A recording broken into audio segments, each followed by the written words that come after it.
Simak kumpulan berita populer kanal seleb dalam 24 jam terakhir dalam artikel ini. YouTuber sekaligus selebgram Jerome Pauline dianggap meremehkan kiprah pembalap Indonesia melalui cuitannya di Twitter. Cuitan Jerome itu membuatnya mendapat teguran keras dari pembalap Sean Gelael. Berita lainnya, headband atau bandana milik Atta Halilintar aku terjual dengan harga fantastis. Pemenang lelang tersebut adalah seorang pengusaha robot trading, Reza Paten. Atta Halilintar menjelaskan, hasil dari lelang bandana digunakan untuk pembangunan rumah penghafal Al-Quran.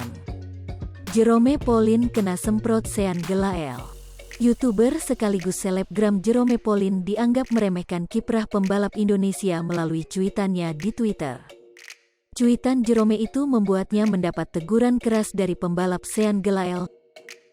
Semua berawal ketika Jerome Pauline mengapresiasi pembalap Mario Suryo Aji yang tembus kompetisi Moto3.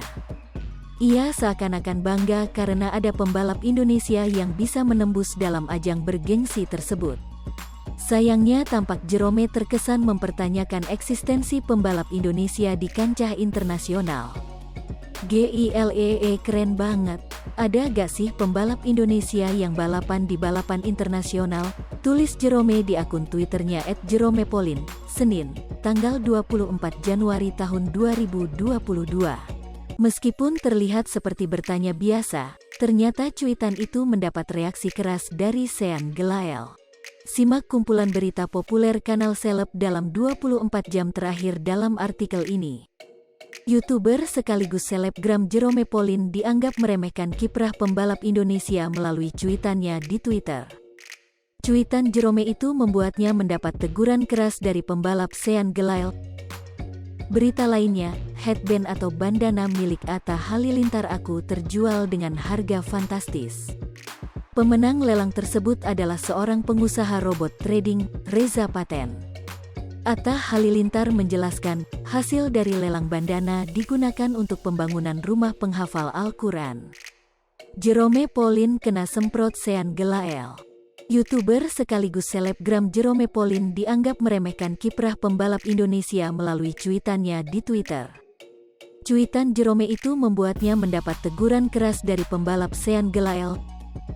Semua berawal ketika Jerome Pauline mengapresiasi pembalap Mario Suryo Aji yang tembus kompetisi Moto3. Ia seakan-akan bangga karena ada pembalap Indonesia yang bisa menembus dalam ajang bergengsi tersebut. Sayangnya tampak Jerome terkesan mempertanyakan eksistensi pembalap Indonesia di kancah internasional.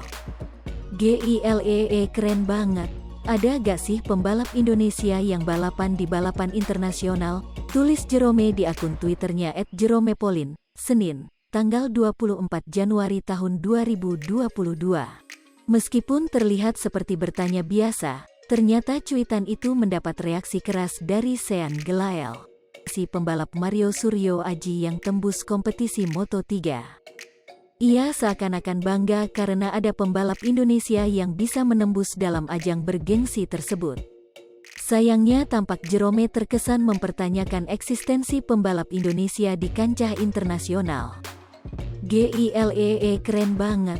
Ada gak sih pembalap Indonesia yang balapan di balapan internasional? Tulis Jerome di akun Twitternya @jeromepauline, Senin, tanggal 24 Januari tahun 2020. Hai pemirsa Sri Popo TV, jangan lupa komen, like, dan subscribe, serta tonton terus berita-berita terupdate lainnya ya.